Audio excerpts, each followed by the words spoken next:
The founding fathers. Good morning. Rise in freedom.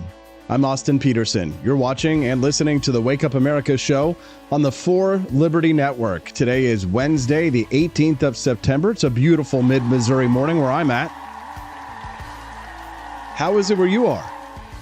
We've got a lot of great content and guests for you today. We're going to start off the top of the show this morning talking about California's Governor Gavin Newsom bans memes ahead of the election. I mean, honestly, we knew this was coming. We couldn't have this much fun for this long, making fun of leftists and making them cry before they finally started to engage in legislation. And it's happened. You cannot create a funny meme that is faking a politician before an election. But God bless Elon Musk. He's just going to let it happen anyway. He's moving that company out of California. And you'll love to see it. Head to Texas. They're a little bit more free there, but not quite as free as Missouri. Am I right? Am I right? What are you laughing at? Come on. We'll talk about that and the bromance of Elon Musk and Donald Trump. They're making masculinity great again. Yes. From now on, it's going to be America first, okay? America first. New piece in the Wall Street Journal op-ed by a Tim Higgins character titled Elon Musk's Quest to Make Men Great Again. The billionaire puts his interpretation of masculinity on display, they write, from strongman leaders to bro culture. Well, we'll read that article a little bit later. And honestly, Tim Higgins kind of looks like a wormy guy who writes for the Wall Street Journal. And so just consider that the guy that he's criticizing is Elon Musk, and he's talking about masculinity, making fun of masculinity, but he looks like a wormy little guy over at the Wall Street Journal. Just remember that. The wormy guys, I was like, oh, muscles. She went for the guy she went for the jock again. I guess I shouldn't be surprised. How dare you? Anyways, we're going to talk about that. I'll share that story with you from the Wall Street Journal this morning. And then the man himself, the man who told the FBI to frig off, Jeremy Kauffman will be on the show today. I played his video yesterday if you missed it. C'est magnifique. Très bien. Jeremy Kauffman gets a visit from the FBI for a post that he made on X, allegedly, may or may not have made on X. And the FBI comes and visits him. I have the video. It went viral. He got like 30 to maybe he's got 50,000 followers at this point, new followers, just from that event. Crazy amounts of new followers for telling the FBI to get off my lawn, right? The ultimate libertarian Clint Eastwood move. So Jeremy will be on the show today at 7:30 a.m. We're going to talk to him about what happened, about knowing your rights when it comes to being approached by law enforcement authorities. And we're just going to goof around. We're just going to dunk on the feds, yo. It's the Wake Up America show. You know how we do. FBI, open up! Sorry, officer. We're going to have at 8 o'clock this morning, Judge Napolitano, because it's Wednesday. Big brain time.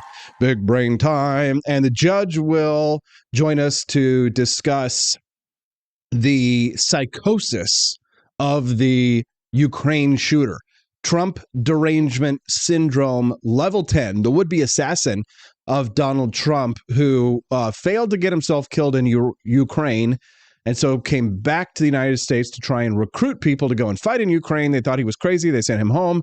He comes back and decides to kill the former president of the United States. You know, normal Sunday afternoon for any leftist, although I think he was camped out there for like 24 hours. What a weirdo. We're going to talk to Judge Napolitano about that, as well as the charges, both federal and state, that might be coming down on this man. And we'll talk to the judge at 8 a.m. Central this morning. So a little bit less than an hour from now. Judge Napolitano in the house. We love it. We like it. We love it. We want some more of it. And yes, we have a million billion clips per usual. And like the stream, share it with your friends. And if you'd like to message the show, you can do so at 573-319-1586, just like my friend Kilsharian did. Good morning, Kill. Nice to see you. She sent me a text with to that number, 573-319-1586, with the headline, Trump vows to end Ukraine war before office, taking office if elected. Now, there were some rumors about Ronald Reagan and some hostages being released before he became president of the United States. Although, we're not quite sure, right? Did he, didn't he? I think there's a lot of conversation about that part of history. Maybe we need to pull that up and talk about that a little bit. But speaking of hostages and terrorists, did you see the Hezbollah terrorists got their dicks blown off? I know. We're libertarians. We're supposed to be sucking the dick of terrorists and being like, oh my God, I love you, Russia. And America is the greatest evil in the world. And they're the great Satan. And oh my God, the terrorists. And you're killing babies, America. You're baby killers. Oh, it's like that meme with Donald Trump where he's like, kind of like making this voice. Like, I have to make fun of my fellow libertarians sometimes. I say fellow libertarians, because they can be retards on the foreign policy issue. I'm a libertarian. I'm a libertarian. Don't kill terrorists. Right? Like, I saw Edward Snowden, and God bless him. He had to flee to Russia to protect his freedoms after he exposed crimes committed by the U.S. government against the citizens. Thank you for that, Edward Snowden. But now that he lives in Russia, he doesn't want to get shot in the face like Anna Politkovskaya, that journalist that Putin murdered, shot directly in the face while she was entering her apartment at home. Great story. Or how about that guy that got the polonium poisoning and he died in the hospital a week later, right? Edward Snowden, not trying to die. So what does he do? He talks shit about the United States because he has to save his life. I get it. I understand, but you're still a little bit of a weaselly worm, Edward. Thank you for being in the United States and protecting our rights. And I understand you don't want to face the corrupt justice system here in the United States. I don't blame you to a certain extent, but now that you're kind of like, in Russia and and you're trying not to die, you can't really trust what Edward Snowden is saying 100% of the time. You know what I mean? Like, blink if you're getting enough food, Edward Snowden. Like, you remember those Vietnam War prisoners who used to blink in Morse code, right? Like, Edward, are they making you say this, Edward? Right? Because when I saw the response to this highly, highly targeted attack by allegedly the state of Israel against Hezbollah terrorists, which involved putting C4 in pagers or C4 or some other, somebody's gonna be like, some gun guy's gonna get in here and be like, well, it's C4. Okay, well, it was some other compound that explodes, an explosive compound in the pagers, and blows up. Edward Snowden's like, crime. This is a crime. It's a crime. I'm like, it's not a crime to kill terrorists. These people are killing you and your civilians all the time. It's not a crime. It's not a crime. It's like it's a war crime. Everything's a frigging war crime. These people. It's like Hiroshima and Nagasaki. Oh my God, it's a war crime. Okay, well, targeted, nuclear bombing, war crime. All right, you kill a lot of people and sort of indiscriminate. Maybe you have an argument there. Okay, but what about laser targeted missile drone bombs? It's a war crime. It's a war crime. Okay, all right. No more laser targeted bombs. Okay, modern day, what do? We're going to put individual bombs on each of the terrorists, exclusively on the terrorists, and they're going to have their own private little bombs. Boom. No, Edward Snowden and all the libertarians are like, crime, right? Because it's done by Israel, and you know how it is, right? They hate the United States and they hate Israel. I'm a libertarian who likes Israel and loves the United States because, well, I am America first, From of course. From now on, it's going to be America first, okay? America first. I used to be America first and Israel second, but these days, thanks to Javier Milei, it's America first and Argentina second.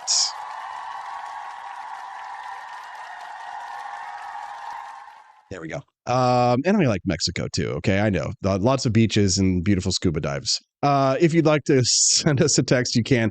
573-319-1586. Again, 573-319-1586 is the text line. You could let us know what's on your mind, your take on the news, and I will follow you. Kermode Bear, Floby Tenderson, Will Run Riot, Joni Rankin, Quantum Kitty, Rusticles 303, Sidewalk Close, South Cott, Barney Styles, and Bruce Burtwhistle all joining us live this morning over on Rumble. Hi, everybody. There we go. Joni Rankin asking the real question in the chat says, who still wears a pager? This could be done with phones, I imagine. Yeah, for sure. Or our Tesla cars, right? Let's see, 7:11 in the morning. And that means I have more than 15 minutes, lots of nice, beautiful, sweet time to talk about the news stories this morning. Before we do the news stories that I've told you we're going to cover, I just had to play this clip from the Donald Trump campaign about all of the times that they joked about murdering him. Take a listen. If you had to be stuck in an elevator with either President Trump, Mike Pence, or Jeff Sessions, who would it be? Does one of us have to come out alive? Press always asks me, don't I wish I were debating him? No, I wish we were in high school, I could take him behind the gym. That's what I wish. I said, no. I said, if we were in high school, I'd take him behind the gym and beat the hell out of him. I just don't even know why there aren't uprisings all over the country. Maybe there will be. That you cannot be civil with a political party that wants to destroy what you stand for, what you care about. If you see anybody from that cabinet in a restaurant, in a department store, at a gasoline station, you get out and you create a crowd. And you push back on them. And you tell them they're not welcome. You know, there needs to be unrest in the streets for as long as there's unrest in our lives. Enemies of the state. President Walker, how do you resist the temptation to run up and wring her neck? When they go low, we kick.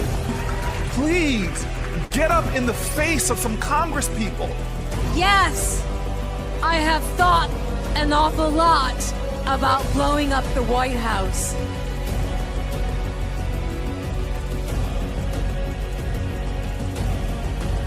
Damn straight. Kamala and Democrats are the party of violence. Great ad from the Trump-Vance campaign. The governor of California says social media companies are struggling to identify and remove harmful AI-generated deepfakes. I don't see them struggling at all. Quite frankly, most of the stuff that I post on Instagram or on Facebook or on YouTube, if it is any way AI generated whatsoever, they will demonetize, flag. They will nail you. If you're a conservative Republican, they have no problem finding you, shutting you down. Or if you're a Jeremy Kauffman, who's going to join us in 15 minutes, they'll have no problem sending the FBI, the cops, to your house about memes that you might post. What's up? Let's get real about misinformation, specifically deep fakes. Give me literally less than 60 seconds to tell you how California has combated the negative impacts of deep fakes. Here's the download. Deep fakes are AI-generated images, videos, or audio clips faked so well that it's almost impossible to tell them apart from the real thing. You can see how deep fakes could cause some real problems. As technology has gotten better, we're seeing social media companies struggle to identify and remove harmful deepfakes. So California, we've stepped up. In 2019, I signed 2 bills. 1, protecting victims of sexually explicit deepfakes, and 2, banning deepfakes of candidates within 60 days of an election. But the world isn't standing still, and neither are we. How they pass these laws is always that they go after they'll make it about protecting children first, or making it so that you can't make deep fakes of minors. And then if you vote against the bill, then you're not voting to protect children from material that's explicit, because what's packaged in there is an assault on our free speech. That's how they pass these laws typically, because it's like when they passed the Patriot Act. If you're against the Patriot Act, what are you, not patriotic? And I don't know if you lived through the Patriot Act years, but I certainly did. And there was a lot of harassment and bullying. And at that time, it was from the Republicans supporting George W. Bush to pass the Patriot Act and to declare your fealty to America because of 9/11. And, they renamed things Freedom Fries and stuff like they had done during World War II, where instead of sauerkraut, they ate Liberty cabbage and all this kind of stuff. Oh, we're at war, right? And they want to clamp down on our free speech. I are right now hard at work to strengthen our democracy's defenses against this kind of misinformation. We're hard at work to protect Californians. I always love how they always use that word democracy whenever they're announcing some undemocratic action, right? They're always using the word democracy to take away people's rights. And democracy does take away people's rights. It's important to remember that it's not just a slogan or a catchphrase to remind people that the United States is a republic and not a democracy. That means that ultimately that a state, a government, does not have rights. It's frequently a misnomer people use, that states' rights, right? The state has a right to do this, or a politician I have a right to do this, right? They voted for it. No, there are certain individual rights that are held by individuals. Those rights are not extended to states. States have powers. Individuals have rights. And it doesn't matter if you vote, if 99% vote to take away guns, it's still an individual right, even if the government doesn't recognize it. That's why, as Judge Napolitano explains freedom of speech in the Constitution, it says the freedom of speech. So that means that the freedom of speech, when they wrote the document, existed before the Constitution was written. They were merely recognizing our rights with the Constitution, not creating them.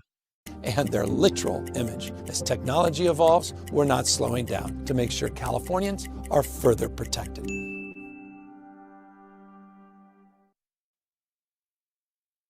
There we go. L-Dubs correcting me on the freedom fries due to a trade dispute with the French, not exactly 9/11. I thought it had to do, though, that the France did not go with us into the invasion of Iraq. They didn't follow us in there, and so that is one of the reasons why they did that as well. Double check me on that, L-Dubs, but thank you for the correction if so.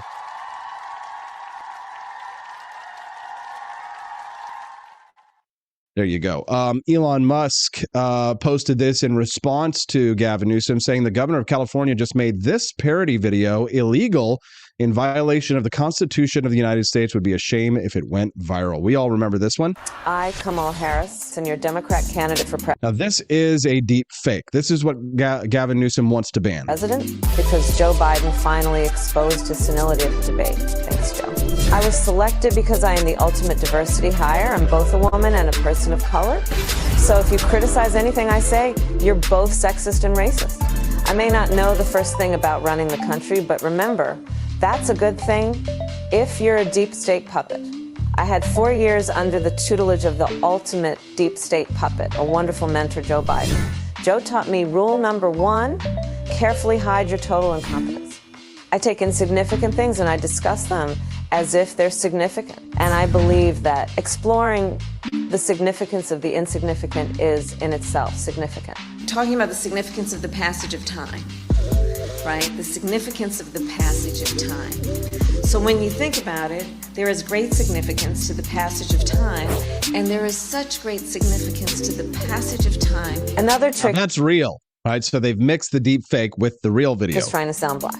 I pretend to celebrate. Oh God, hold on. I didn't want to talk over that. That's funny. Hold on. Significance to the passage of time. Another trick is trying to sound black. I pretend to celebrate Kwanzaa, and in my speeches, I always do my best Barack Obama impression. So hear me when I say, I know Donald Trump's type. And okay, look, maybe my work addressing the root causes of the border crisis were catastrophic, but my knowledge of international politics is truly shocking. The United States shares a very important relationship, which is an alliance with the Republic of North Korea. It is an alliance that is strong and enduring. And just remember, when voting this November, it is important to see what can be unburdened by what has been. And by what has been, I mean Joe Biden.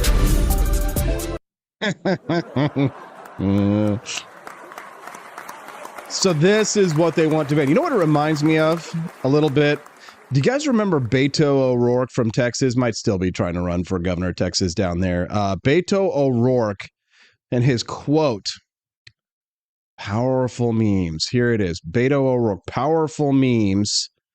It was a quote from Beto O'Rourke where he talked about powerful memes. Somebody may have to look this one up for me. Is the best meme? Maybe Beto O'Rourke reality check. So The left understands how powerful our memes are. Our memes are so powerful that they have to create legislation to stop us from creating these things, and they have to do it, and they admit that they have to do it because they're effective, because we can create satire and parody. Excuse me, camera over there.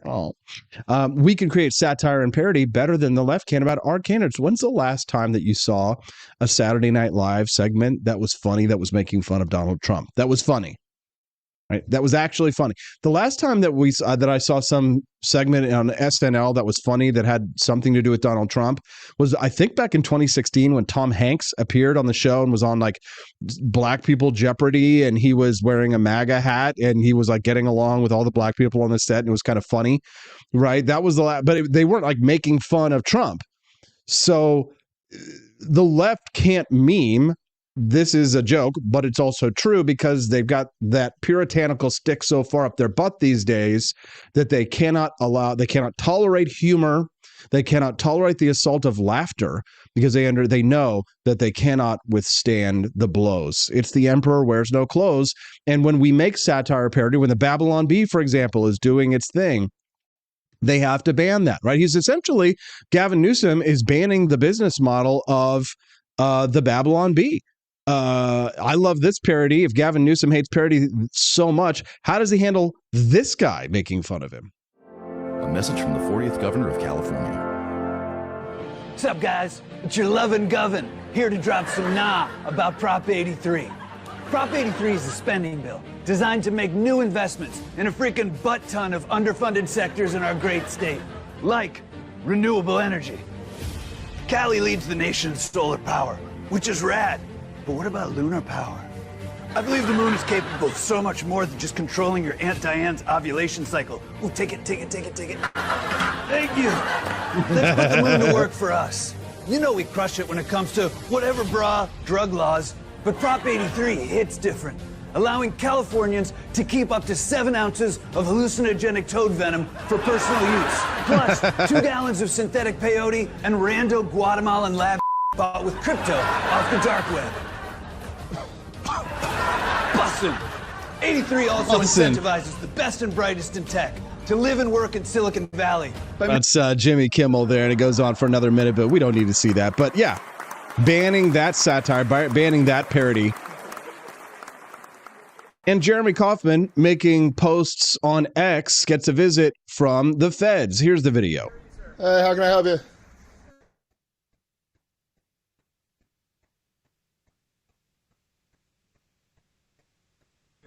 Yeah. How are you? Who are you? Agent O'Donnell with the FBI. Can you give your full name, please? Agent O'Donnell with the FBI. Is that sufficient to identify there's only one O'Donnell affiliated with the FBI? Could you please state your full name, sir? Stop recording. No. It's First Amendment right. Okay. What's your name, sir? That's right. Absolutely not. No. You can show me your name and identification, or I'm going to go back inside my house. I don't really want to broadcast my... Oh, this is going out right after you guys walk away. So that's why I'm not going to... So you can show me your name or ID, you can walk away. We just want to talk about something. I'm not going to talk to people who claim to be federal agents unless they can show me identification. You see our badges. I need to see... Is your full name on that badge? No. I'd like to see something with your full name or I'm not going to talk to you. I prefer you not to. This will be going online as soon as you walk away. All I want to do is talk to you about a post that was, if you happen to be there. I want to talk to you about you guys coming here. Way to turn it around. Say you make a salary of, I don't know what, low 100K? You guys making 6 figures? Factor in 50% expenses, overhead, maybe 100% expenses. Talking about burning a couple $100 an hour just here, let alone all the time you guys are spending to investigate something that you know is not against the law, right? Like so you're familiar with. So then why would you come? Because we wanted to make sure that there weren't any. No, you're coming because you're part of a regime that does this kind of thing when you know laws aren't being broken, and that's an embarrassment, man. Didn't you guys read the Constitution? Do you not believe in America? Like, how do you do your jobs and go home? We appreciate it. You're walking away because nothing we did is against the law. And you guys are fuckheads that try to act like bullies. And I hope you go home and are embarrassed. You can't even say your name on camera because you know that what you're doing is embarrassing. You know Americans that believe in the Constitution think you're laughable. And you go home and you think about what you did today. Go home and think about it, you cowards. Drive away. Drive away. Thank you for your time. You're not welcome. You should be embarrassed. Embarrassing. You guys are embarrassing. Oh, yeah, boys.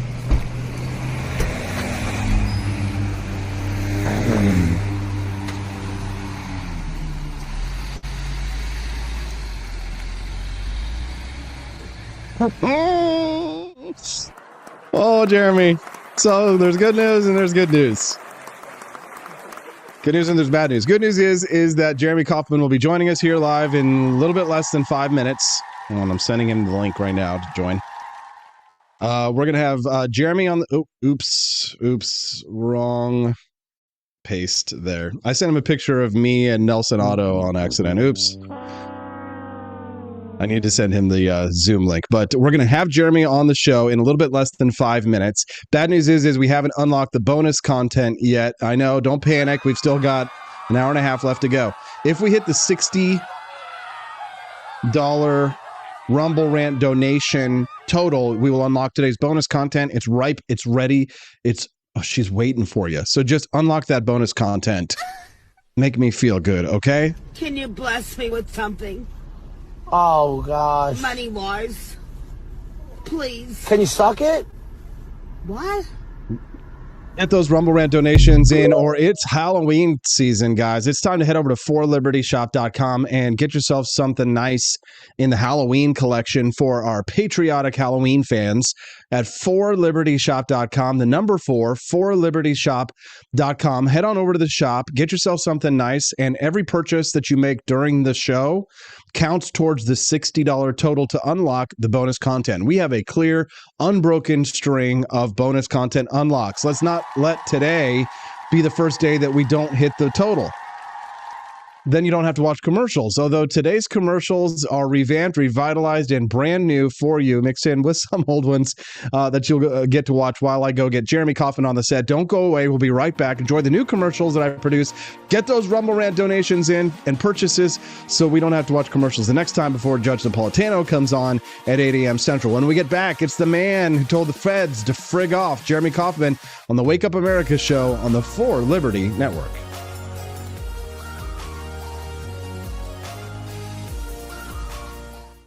Haunted by high prices and big government? Don't be a ghost of your former self this Halloween. We've got shirts that'll keep the ghouls and the government off your back. Inflation's scarier than any haunted house, but hey, why not turn it into a costume? Or how about our spooky government shirt? Guaranteed to spook anyone who's afraid of too much power. But if you're feeling real edgy, nothing says Halloween like our Michael Myers No Lives Matter shirt. Cause when it comes to big government, we all get slashed. At forlibertyshop.com, we believe in freedom, not fear. So grab your libertarian Halloween gear before the government takes an extra bite out of your wallet. Or your candy. forlibertyshop.com. Let's make Halloween tax-free.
Hello, this is Barack Obama, and let me tell you why Austin Peterson stinks, and you should never pay attention to anything that he has to say.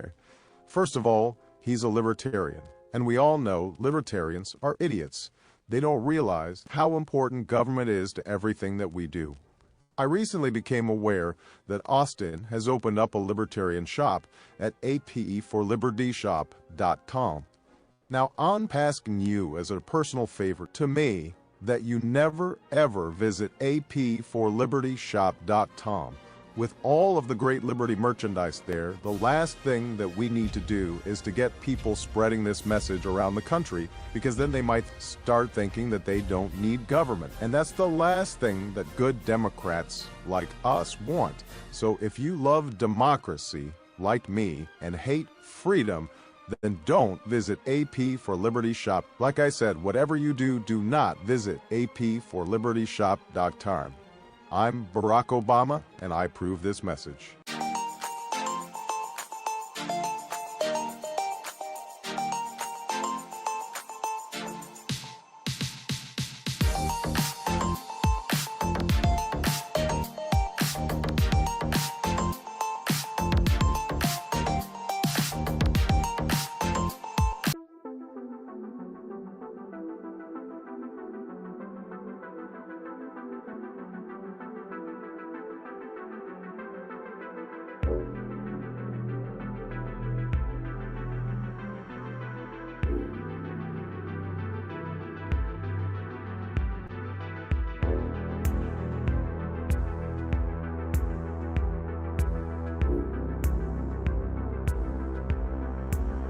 I would remind you that extremism in the defense of liberty is no vice. It is better to settle these matters in the courts than on the streets, and new laws are needed at every level. But law alone cannot make men see right.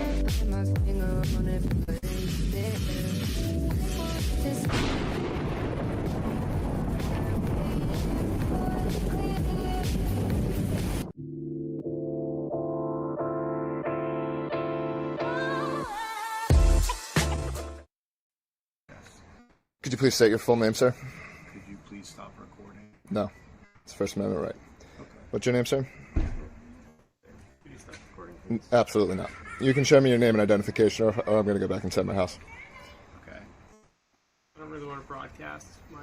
Oh, this is going out right after you guys walk away. So that's why I'm not going to... So you can show me your name or ID, you can walk away. We just want to talk to you. I'm not going to talk to people who claim to be federal agents unless they can show me identification. You see our badges. I need to see. Is your full name on that badge? No.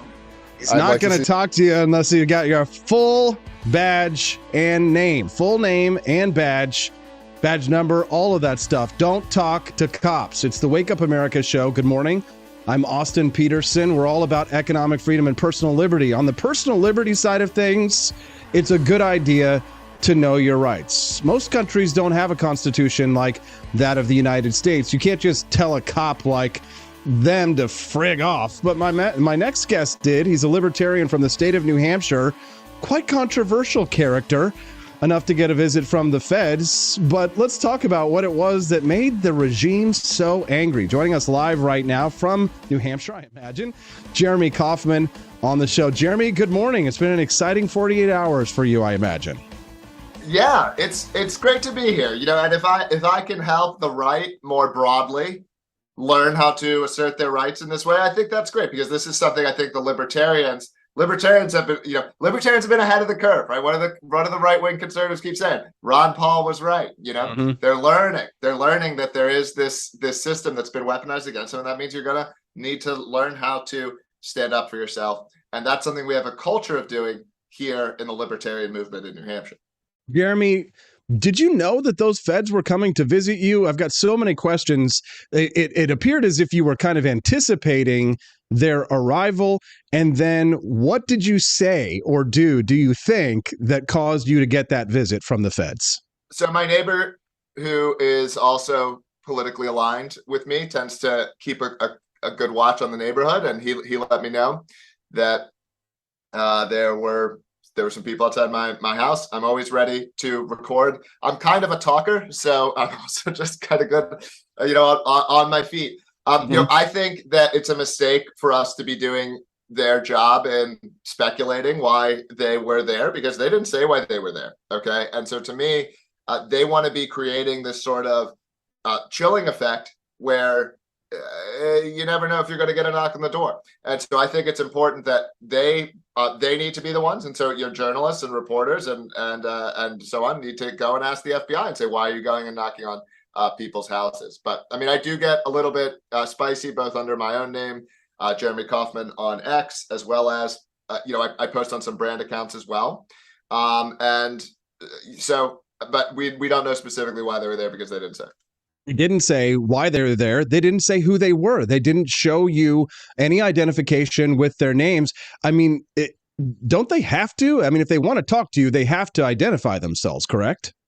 I believe that they do if they're going to issue any sort of lawful order, which they didn't. So if they just want to come and talk, I don't believe, strictly speaking, that they have to identify themselves. But they didn't try to compel or issue any lawful order, right? They just tried to talk, and they knew, I think they could tell that I was someone who wasn't going to be successful to get information out of, sort of voluntarily. And they knew they had no bounds for being there, because I don't go around saying or doing illegal things, right? And maybe I'm naive in this way, but I do think that if I, so long as what we're doing is not, actually illegal, that we're going to end up coming out of this, okay. And I want our movement here to be one that is very strong, that doesn't back down. And, what we're doing here in New Hampshire with events like this is we are creating this reputation for the state. And for anyone who doesn't always understand my own behavior, that's basically the number one thing that I care about. I want a positive reputation for New Hampshire among libertarians, but I also want a negative reputation. This is, people don't always get. I want a negative reputation for New Hampshire among sort of the farthest from libertarian that you get. So I want, if there's a socialist, who takes a job here, they go home for Thanksgiving. I want their relatives to be asking, you live in New Hampshire, that crazy state, that crazy libertarian state. And you can see this making it into popular culture where, John Oliver or people like this will dunk on New Hampshire. And I'm like, this is great. I want you to be, if you watch John Oliver and like it, I want you to be nervous or be embarrassed about living in New Hampshire, because I don't want that kind of person to be coming to my state. You're trying to distill libertarian ideology in one state, acting in concerted manner, using the democratic processes sort of against themselves to try and prevent the state from being able to take away your constitutional, natural, individual, God-given rights as a citizen, as an American, and as a human being, Jeremy, and I applaud you for that. However, I'm going to play normie, boomercon, leftist, Karen, statist, authoritarian for just a moment, and war game this for a little bit, because everybody's feeling a little bit touchy because of the 2 assassination attempts on Donald Trump. Now we just had the second most recent attempt. And then Elon Musk, for example, made a post about how nobody wants to assassinate Joe Biden or Kamala Harris. And he actually took that post down because of the backlash. And so we are sort of having this conversation, Jeremy, about what the potential limits of free speech might be. I guess if you could say that there would be any limit, and this is something I do believe, not as the normie boomicon character, for example, is that you can't issue an actual direct threat. I am going to commit a crime against you at such against time, or call for someone else to commit that crime against you, a direct call to violence, for example. But satire about it, jokes about it. I mean, there's a Broadway musical called Assassins about the people who killed the presidents, for example. So parody, satire, at what point would you say is there a line, Jeremy, for what you can and can't say in regards to what might be does it have to be a credible threat of violence? Do you have to actually be capable of pulling it off? Or what if you're not capable? You know what I mean? We can talk about, so actual U.S. law, right? So everyone should be familiar with the Brandenburg test. So the Brandenburg test is Brandenburg versus Ohio, is this classic Supreme court case. And so, yes, there has to be a clear threat. It has to be imminent, and it has to be specific. Okay, so this is for the sort of quote incitement standard. So a lot of people will use the phrase incitement. Legally speaking, under Brandenburg, most of what people call incitement would not be incitement, because you're not incitement would be things like go hurt this person on Friday. Okay. So if you don't have even without a sort of specific. Now, I believe there's actually a separate set of laws. There's a sort of separate standard for actual president and vice president. They do get extra rights. But generally speaking, under Brandenburg, there has to be a direct, a sort of specific, there's a specificity aspect of the test. The other thing, as a libertarian, I see myself as being threatened with violence constantly. Okay. When Kamala Harris and, Tim Walz say that they want to ban guns, that's a threat. That is a threat. I don't believe now, and again, it's certainly fine if you or your audience disagrees with me, but I generally don't believe that democratically produced rights violations are somehow not rights violations, right? To me, producing something via democracy does not necessarily make it right or correct. And part of what our Constitution and what our Second Amendment rights are supposed to do is protect minority rights. Right. And we're not supposed to have a system where if 51% of people agree, then anything that 51% of people agree with is valid. Right. That would mean that slavery was valid. So I don't like this idea that things can be produced democratically via the political system, and therefore that makes them okay. That is, however, the prevailing view in the United States. So if you did something as an individual, it would be wrong. But if enough people vote on it across the country, all of a sudden it's allowed. And I just think that's crazy. I don't agree with that. Do you believe, Jeremy, that there is a two-tiered justice system in the United States, one for one for right-wingers and one for left-wingers? Essentially, that if allegedly you had said things that you allegedly had said on Twitter, allegedly, that and you had made them about Trump, for example, you probably would have not gotten a visit from the feds? 100%. I mean, you can see clip after clip after clip of celebrities, joking about harm coming to Donald Trump. And I promise you, not a single one of them got a door knock, by the FBI. Okay. And I actually did make a post quite similar to Elon's. I don't think I got it from him. I probably just got it independently about why isn't anyone going after Biden if he's supposed to be the president? And so, for all I know, that's why they came to the door. But this is very clear. And honestly, I'm not too conspiratorial about it, but I think that there's this incentive structure has been created, and it goes beyond just the federal agencies into universities and journalistic outlets, where once you get these cultures that are 95% left, where it's 95% people on the left in these places, or 95%, you get something that feels a lot like a conspiracy, whether it is literally a conspiracy or not. That is, and the difference there being, how much explicit communication and explicit coordination is there versus it kind of happening implicitly and in this more emergent way. But this is what we're seeing.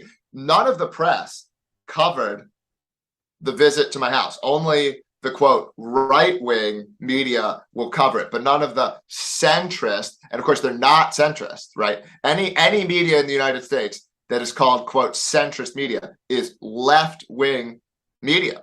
And so this is in a proper country, the FBI and the journalistic outlets would be explaining to people what our First Amendment rights say and what they mean, but they would never share that video, and they would never share it because then people would see. So it's only on X, and of course on shows like yours. So there are other places, but X, I think more than anything else, is this place where we can find the truth, and we can have this this kind of unfettered access to information. I mean, that video has, I think, 30+ million. How many new followers did you get from that, Jeremy? Oh, I think I got 100,000 new followers. Oh my God, dude! Yeah. That's insane. Yeah. Crazy. So if that encourages other people. I mean, again, I'm not saying don't do anything. I'm not. Don't do anything illegal. to do anything illegal. But like, yes, stand up for yourself. That's what I mean. I'm encouraging people to stand up for yourself. And like, let's create a culture where this kind of thing is rewarded and encouraged. Now, Jeremy, there is another culture, a culture counter to ours that is trying to criminalize speech, not just what they allege that you might have said, but they're going so far as to try and take down our powerful memes. If you'll remember, Beto O'Rourke, the Democrat in Texas, complained about his loss because the conservatives, the Republicans, the libertarians, the populists, the Trumpers, the MAGAs, right? Everybody on the right has powerful memes. And now that AI is unleashed, we are making some of the most bomb AI satire, parody, Babylon Bee style videos, pictures of politicians in election year dunking on them that they have never seen before. It's an incredible new tool, artificial intelligence, and I use it for my show to produce content every single day and frequently to parody political figures. In California, the governor of California, Gavin Newsom, wants to be able to send people to their houses, not just as like they did from the federal level, but they want to on the state level send cops and actually be able to detain and arrest you over the memes that you have. Does this just kind of go to show psychology wise, Jeremy, just how insecure the left must feel about the parody and satire and the sort of cultural heft that the right has sort of taken up in the culture wars recently, that they have to legislate against our power to speak against them? Yeah, I actually think it's the most dangerous thing that they're saying, even more dangerous than the gun grabbing stuff, although I don't approve of that clearly. The talk of, we need to ban or stop disinformation and misinformation. This is the absolute scariest thing that the left says. This is the thing that should make us the most on guard, that we need to be fighting the hardest. Because if we become the EU, we won't be able to tell the truth anymore. And one of the best things about our current moment is the truth is on the side of the right. There are a bunch of things that are true that left-wing ideology sort of cannot handle. But I will tell you, I just had this happen to me yesterday. I had 6 posts, bringing the total to 7, be blocked throughout the entire EU. And this is because I was on this posting arc about Haiti and Haitians before this most recent visit.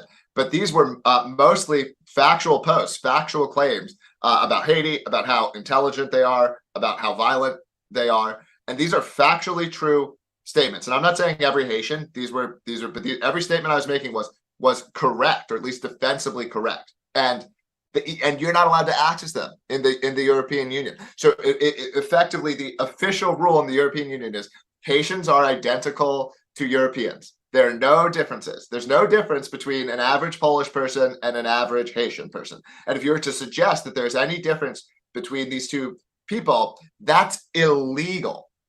Okay, this is mind-blowing. Okay, this is like legislating, Harrison Bergeron, the classic Vonnegut novel, or something like this.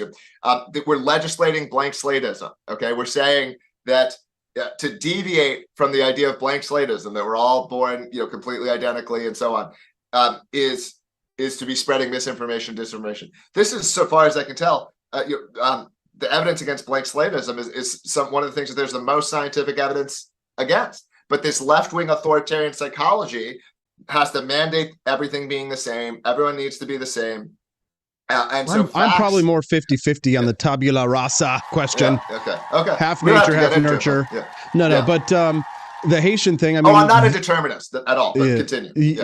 Right. So on the Haitian thing, talking about misinformation, disinformation, I haven't seen specific evidence that they've been eating pets in Springfield, Ohio specifically.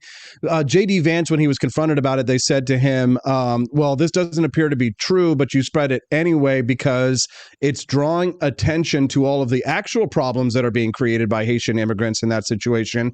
So in some sense, like if it is misinformation or disinformation, it's being used in defense of perhaps a greater purpose, right? The argument might be like, well, we could talk about that strategy, but just to be clear, the posts that I was taking down weren't related to that. I have actually not been saying that Haitians are eating cats. Those aren't the kinds of posts that I was making. These were posts about average IQ of Haitians and the implications of that. This kind of thing. And so this is what they were taking down, or claims that Haiti is substantially more violent. This is just true. This is just a true statement that Haiti is the average Haitian is substantially more violent than the average white American. Okay. And we can debate what the root causes of that are, but I don't even care. That's a true statement. You have to be allowed to make that, right? Men are taller than women. We have to be able to say that. And so in the same way with the transgender stuff, that bubble had to get popped by the right. In my view, there is a similar bubble that needs to get popped here on the right, and we need to be able to talk frankly about these things, about what will happen to Springfield, Ohio, if you put 20,000 Haitians there. In my view, that city was destroyed more permanently than Hiroshima. Okay, that is my opinion of what sending 20,000 Haitians to a town of 80,000 Well, it's a damn war crime. Let's get a Walter Block, Dave Smith argument on this one. Good morning. If you're just tuning into the Wake Up America show, I'm speaking to Jeremy Kaufman, live from New Hampshire. He was approached by the feds. He told him to frig off. A lot of people don't know their constitutional rights, Jeremy, and a lot of people are afraid to exercise their constitutional rights. I used to watch the ACLU training videos on what to do at a traffic stop, how to talk to cops, how to identify them. Where'd you get this knowledge? How can other people get this knowledge? Like, what do you recommend for people? Those materials are probably good. I actually don't. The knowledge has been in my head for a long time, so I don't remember specifically where I got it from. What I would say more than anything is that you get better at everything through practice. Okay, so you don't want the first time that you're doing the kind of thing that I did the other day to be when the FBI actually knocks on your door. So record the cops in public, see how the cops react to it. Have a chance. Cops will often ask you to stop recording in all kinds of circumstances. Hey, could you stop recording? So practice being comfortable ignoring that request in an instance where it's much safer, to do so. An instant you're not involved in, right? Take out your camera and record it. And you don't even need to do anything with the video, right? I'm just saying, practicing that idea of, I'm going to record this interaction.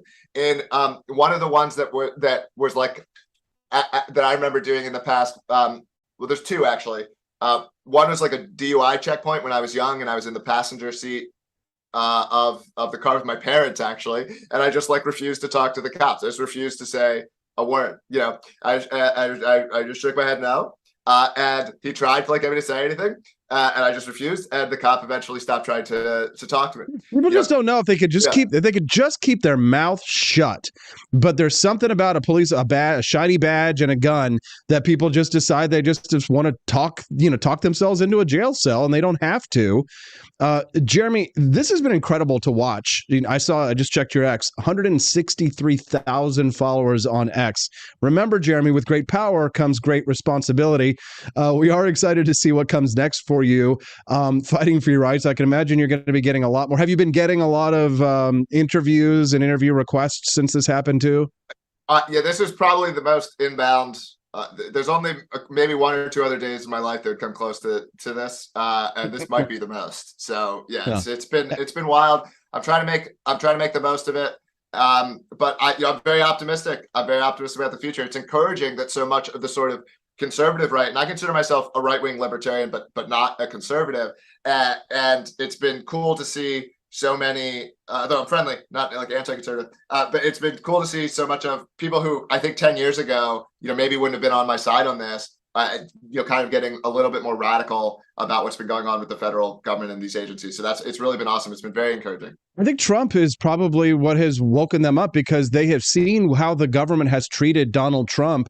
And I think when he says that it's not him that they want, it's the people following him, and he's just standing in their way. I think that is actually a very true statement, that it's not Donald Trump that the left wants to destroy so much. He's just the speed bump, the barrier in their way to take away the rest of our rights and use their two-tier justice system to prosecute people like us on the local level for posting hilarious memes, or for whatever you may or may not have posted on X that they wanted to visit you for, allegedly. And we don't even know if they were feds because they didn't identify themselves. One of them has been confirmed. People found him, his full name, on some FBI websites and have found a picture of him. So he is a confirmed I don't know if it's a special agent, is the technical term, but he's a confirmed agent of the FBI. Well, you're on the list, Jeremy, and honestly, if I'm not, I'm a little jealous of you. Definitely excited, though, to see what you do with all of this. Use your power for good, Jeremy, and we appreciate what you do. You're a rabble-rouser. Some might say a troublemaker, but it's people like you, Sam Adams, and others that if we didn't have people like you, then we wouldn't have had a country. So thanks for what you do in the service of liberty. And, agree or disagree on whatever the issue it is, Jeremy, I think I've got a lot of respect for you for standing up for your rights against the feds and the deep state. Have a wonderful day. Is there anything else you want to plug or let people know about, any projects before we let you go? You can just follow me on X if you want to see more from me. My full name, Jeremy Kaufman. There we go. Jeremy Kaufman. Jeremy, thanks for being so generous with your time and joining us this morning. Have a great day. Thank you. Let's give Jeremy a round of applause. Follow him over on X at Jeremy Kaufman. Who gets the big interviews? AP for Liberty on the Wake Up America show. That's right. I do. I get the big interviews. You're going to hear from the people you want to hear from on my show. If you want to hear from the same 10 to 15 to 20 conservative or right-wing talking heads that you would normally hear on like maybe mainstream media or something like that, this is probably not your show. You want to hear what Hannity's going to say for 150th time that day or whatever, then you can watch Hannity and all that kind of stuff. But the thing about the Wake Up America show is you're going to have great guests, you're going to have great content, and not only are we going to show you the news that you need to hear about and put it in front of you so you can judge for yourself and hear from the people themselves involved in these stories, but you're going to be able to think for yourself. We're not going to tell you what to think. I'm going to tell you what I think and be honest about my intentions and what I believe. But here's a place where you can actually have an open mind. You can debate about things civilly, peacefully, respectfully in the Rumble chat where we try and create a healthy community around this show. So before we go to Judge Andrew Napolitano, I just want to say thank you to everybody for supporting the show. We've raised $5 towards the $60 total. Ouch. We got to hit $60 to unlock the bonus content. And I know you guys want to see today's. It's very special. A mini documentary that I have produced in lieu of commercials. I'm going to go get Judge Napolitano. I want to ask him about our rights and the Constitution and about this psychotic Ukraine shooter. But before we go to him, just a reminder to head to forlibertyshop.com. Get you something real nice from that Halloween store. I'd say I do declare at forlibertyshop.com. The Liberty Halloween collection is up now. And you want to be wearing our awesome Liberty Halloween collection while the season is happening. Our No Lives Matter Halloween tee is spooky. People love this shirt. Remember when you see those prices? That includes shipping. So our candy tax collector tote bag, very fun, especially if you're walking around with kids. You need an extra tote bag with something cute, right? Due to inflation, this is my Halloween costume. Yikes. The sad thing about this is that like 2 years in a row, this has been a hit seller. For those who want to make America goth again, you can get a shirt available over there, again, at forlibertyshop.com. If you really want to scare people, then our taxes shirt available at forlibertyshop.com. That's the number 4, libertyshop.com. Check it out. Unlock the bonus content. We'll be right back with Judge Napolitano on the Wake Up America show on the 4 Liberty Network. Be right back.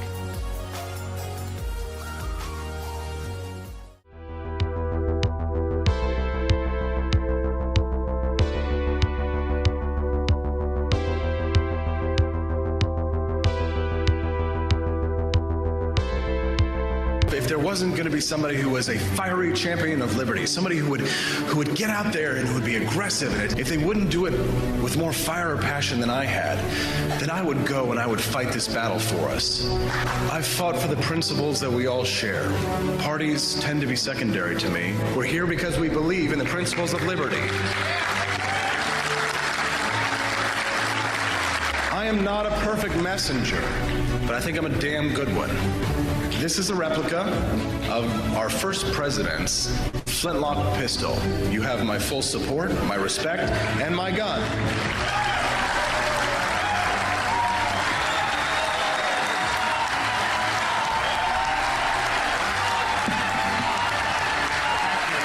I think that the heart of my philosophy is much more libertarianism than well, that's the fashionable word these days, I guess. A conservative is no longer just that. He's a libertarian and always has been.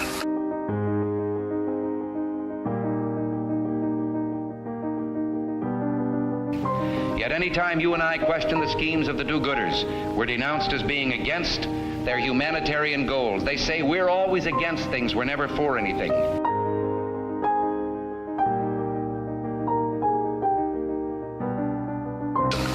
And what is fascist? Fascism is private ownership, private enterprise, but total government control and regulation.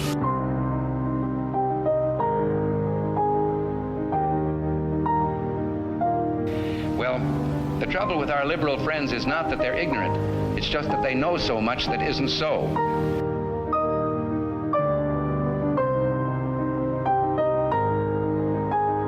If we lose freedom here, there's no place to escape to. This is the last stand on earth.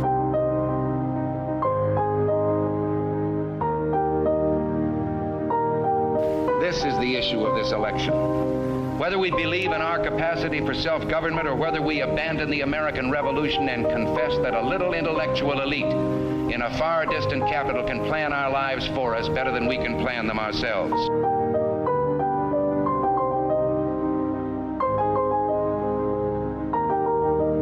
The conservative, so-called, is the one that says less government, get off my back, get out of my pocket, and let me have more control of my own destiny.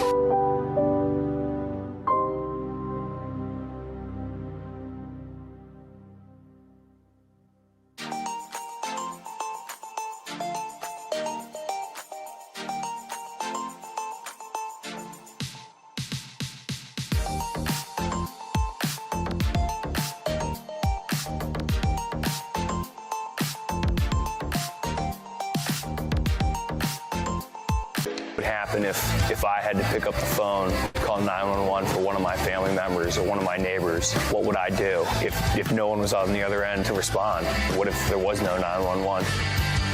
So you can be a part of the solution. Anybody can be a firefighter. Male, female, younger, older. We have school teachers.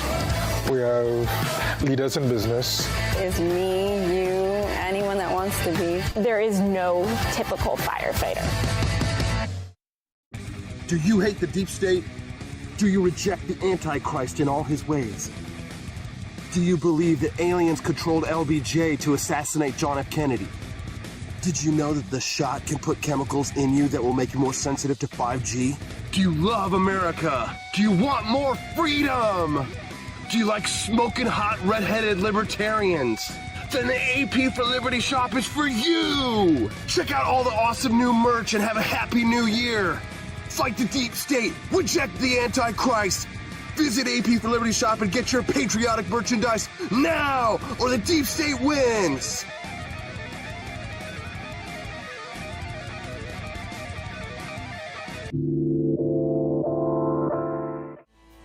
This kind of propaganda, and whether they should be civilly or even in some cases criminally charged is something that would be a better deterrence because than boosting Trump back in 2016. Jailing Americans for posting misinformation. It's all the rage. Hillary Clinton's in on it. Gavin Newsom's in on it. We just got off the line with Jeremy Kauffman, who ostensibly was visited by the feds for posts that he may or may not have made on X. They didn't identify themselves. They didn't show him a piece of paper that showed their full name, that they work for the FBI, nothing. So he tells them to go to hell and get off his porch. It's kind of that moment that we libertarians always dream about having, that one day the feds show up and we're like, get off my lawn, right? The Clint Eastwood moment. So, yeah, we're all jealous of Jeremy Kauffman for that one. And I asked my next guest during the commercial break, what would you do if this happened to you? I don't have to worry about my next guest. The feds wouldn't even bother to visit him. If you've ever read his book, Nation of Sheep, you will know why. One time while he was walking down the street, he's going to correct this story if I get it wrong, by the way. One time he was walking down the street outside of a cathedral, I believe, on his way to Mass, perhaps.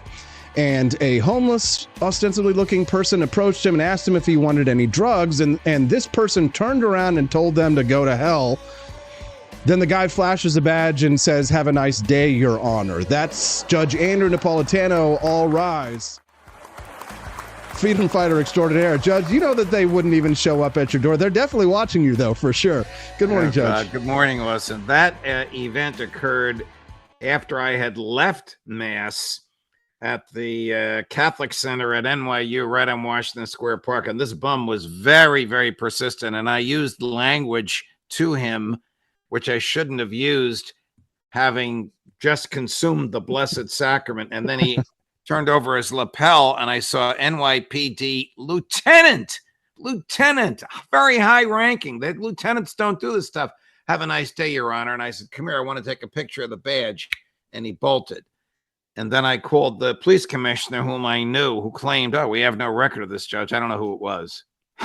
BS, lies and BS. They were trying to entrap you, Judge. Well, there were three others there with him, also looking like bums, who also ran away when he ran. Why he identified himself sort of by showing me the badge, but not his name, I don't know. But the point is, the government does these things. What happened to the gentleman that you just interviewed happens every day in America. Every day in America. But most Americans don't know, as our friend from New Hampshire does, as you and I do, as many people who watch and listen to this show do. If the FBI does not have a warrant, just politely say goodbye. And if they don't leave, call the local police and say, there were two guys on my front porch with guns and they won't leave. You'll get an armada showing up. Great, yeah. I can see the next story. Judge Napolitano provokes shootouts between local cops and federal police. I mean, I can hear the Kamala cackle right now. Judge, you've been freedom fighting a long time. You were my mentor when we worked together at Fox Business in New York. I learned about my constitutional rights and the intricacies of natural law and Thomas Aquinas, largely due to your mentorship and reading your books and studying them. And I did get it wrong, though, that you weren't going to Mass. You were coming from Mass. So I need to go back and read that one again. It's a great Judge, story. It does happen every day. Here's the thing. He told them to leave. They had to leave. But Hillary Clinton says people should be jailed for misinformation. Gavin Newsom, on Constitution Day, no less, signs a law that makes it a crime for us, for what I do every single day, Judge. 5 days a week, I produce AI deepfakes that are comedy, satire, parody of politicians that are an artistic representation of my beliefs. And those are now criminal in California. Can he enforce that? If so, how? And I mean, what do you think on this? What's your take, Judge? Well, the Supreme Court ruled in a very famous case involving Jerry Falwell, in which Hustler magazine did a satire about him engaged in sexual behavior profoundly adverse to his public persona and his private beliefs. And the Supreme Court said he's a public person and this is satire. Satire is absolutely protected political speech. So is what Mrs. Clinton calls propaganda. So is whatever you want to say about the politics, the personnel, the policies of the people in the government. It is all absolutely protected. We're not talking about a guy with a bullhorn in a residential neighborhood at 3 a.m. We're not talking about child pornography. We're talking about political speech. Absolutely protected, whether Gavin Newsom likes it, whether Hillary Clinton likes it, whether the FBI likes it or not. You don't have to justify it. You don't have to explain it. You can just put it out there, and the First Amendment keeps the government away. That is at least the theory about the way this is supposed to work. It doesn't always work that way. Most people would have been terribly intimidated by those two guys who claim to be FBI agents, but my understanding is they never showed ID. The FBI is instructed to show ID. I don't know if these guys were real or not, but the intimidation factor of a real or pseudo FBI agent can have a chilling effect. Chilling, which the Supreme Court has said is unconstitutional, is intentional government behavior that causes the speaker to have second thoughts before speaking for fear of governmental consequences. That's an infringement on the freedom of speech. That's prohibited by the First Amendment. Judge, can you envision a scenario where people in the United States, perhaps in California, are actually arrested and prosecuted and convicted for nothing more than creating a meme about a politician 60 days before an election? I would like to think no. I would like to think that the judges in California, local, state, and federal, who took the same oath that I did would be faithful to that oath. But we all know that there are members of the judiciary who are driven by ideology, and they want to further that ideology. I was actually scandalized by what Hillary Clinton said the other day, that any lawyer, much less a person in public life like she is, who's a graduate of distinguished law school, would say something like that. I was disturbed that my friend Rachel Maddow didn't admonish Hillary for that. Rachel's a defender of the freedom of speech. Her business, like yours and mine, depends upon our ability to speak freely. But when a defendant is very unpopular, when the perception is that the defendant is probably guilty, let's take Khalid Sheikh Mohammed, or almost any unpopular and probably guilty defendant, it is easy to get away with cutting constitutional corners in the prosecution of that person. It shouldn't be. The whole purpose of an independent judiciary is to preserve, protect, and defend the life, liberty, and property of the minority, of the people the government is going after. Doesn't always work.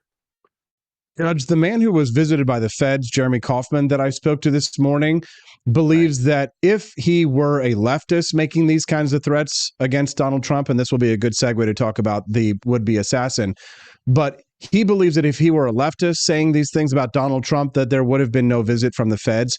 Do you believe, Judge, that there is a two-tier justice system that is weighted heavily against people of your and my ideological stripe? Well, you know, it really depends who's in power, Austin. There's really several FBIs. There's the political appointees, which is mainly management.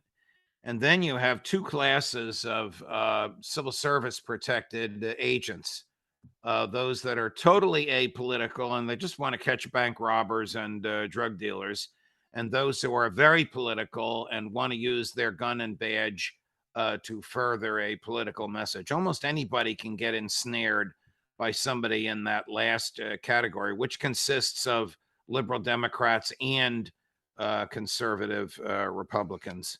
You know, in the J. Edgar Hoover days, and Hoover, of course, was no angel and not faithful to the Bill of Rights at all. But in the Hoover days, they were all conservative, pro-law enforcement, whatever the boss wants, we're going to do. But in the post 9/11 era, where a generation of federal agents has come of age, instructed and protected in getting evidence first and worrying about the Fourth Amendment afterwards, this has unleashed a political FBI as well, and it's politics on both sides of the aisle.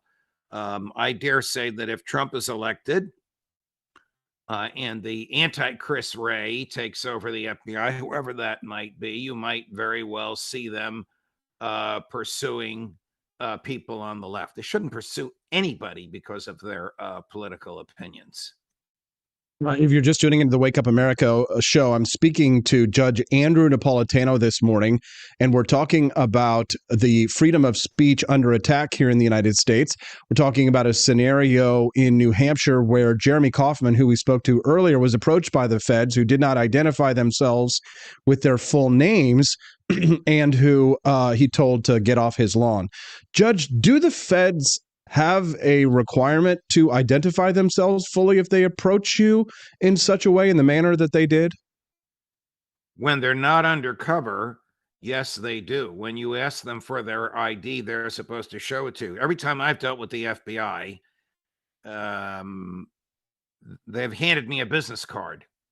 That's the proper way to identify yourself.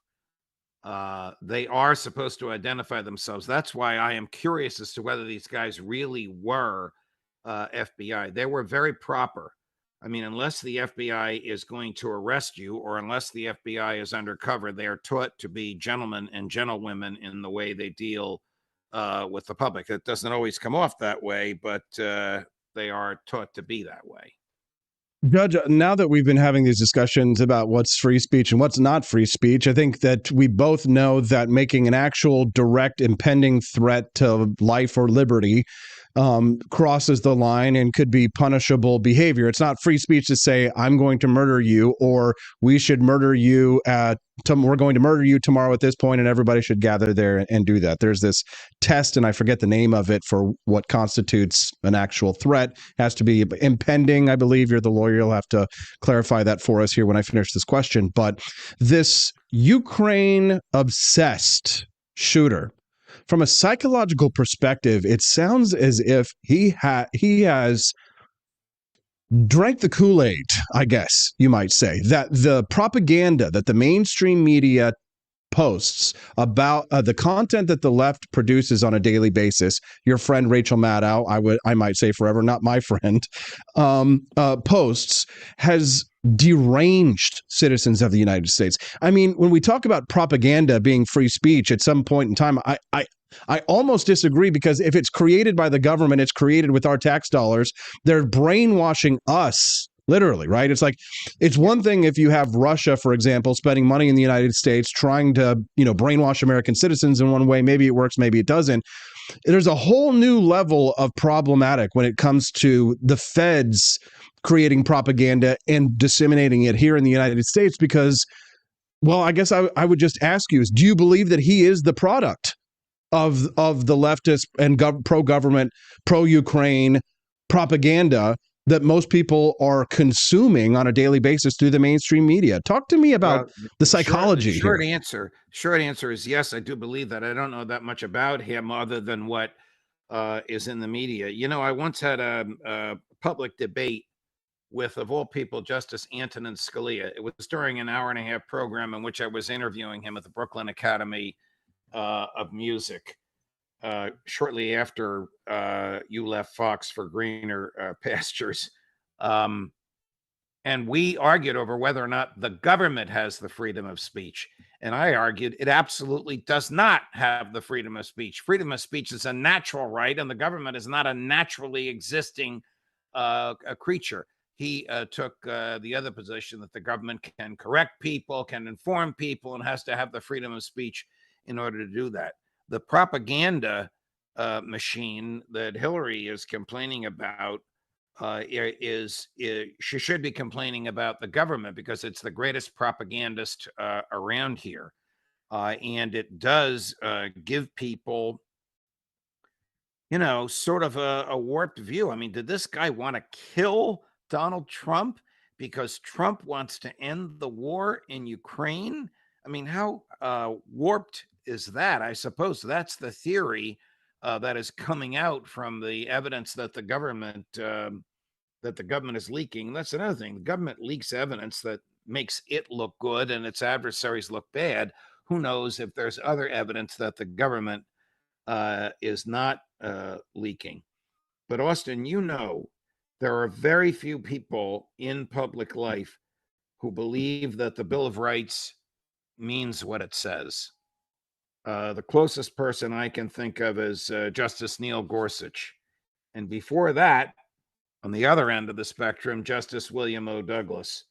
But between the two of them, there are so many people in government, particularly in the courts, who will find exceptions to the freedom of speech. And that's why I am terrified at what Mrs. Clinton said. Now, as for threatening speech, the speech has to threaten immediate violence, and there has to be no time for more speech to neutralize the threat.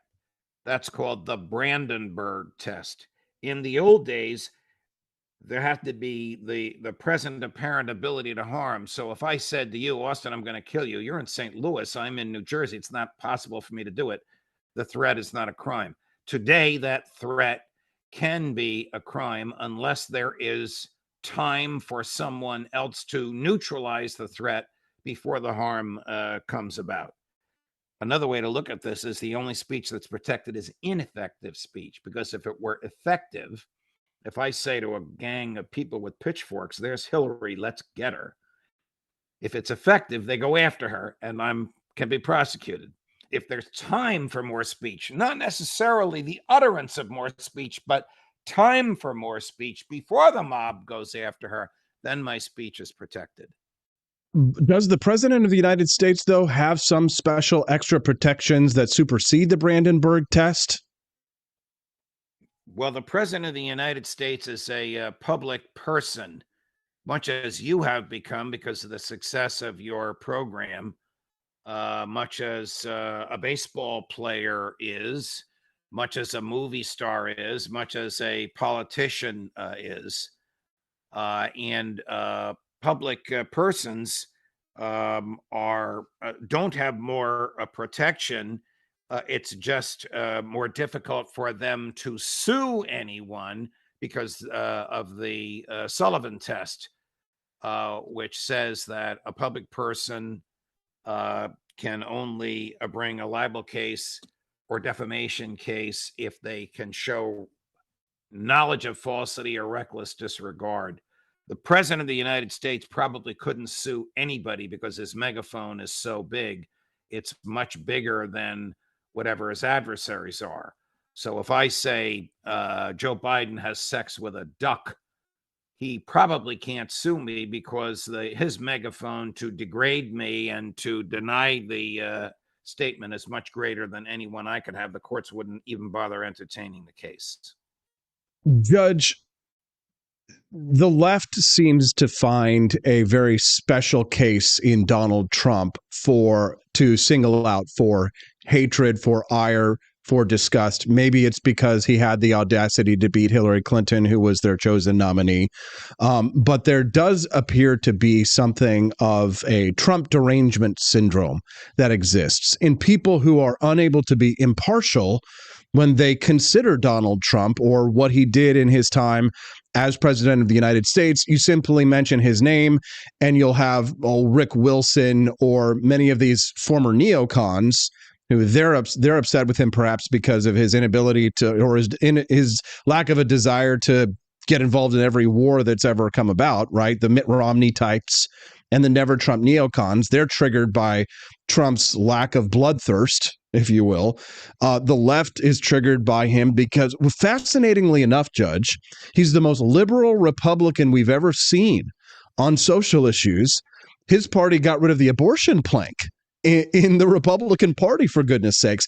His movement, MAGA movement, got rid of the anti-LGBT portions of the Republican Party plank. So he's the most socially liberal Republican that we've ever seen, and yet they despise him. They're disgusted by him. Some of this is just contrarianism because he's a Republican. Maybe they'd love him if he were a Democrat or more. But what is it about Donald Trump, Judge, in your mind, that drives these people into psychoses, into wanting to actually murder him? I mean, what is it about Trump that is so unique that has caused this Trump derangement syndrome, if you will?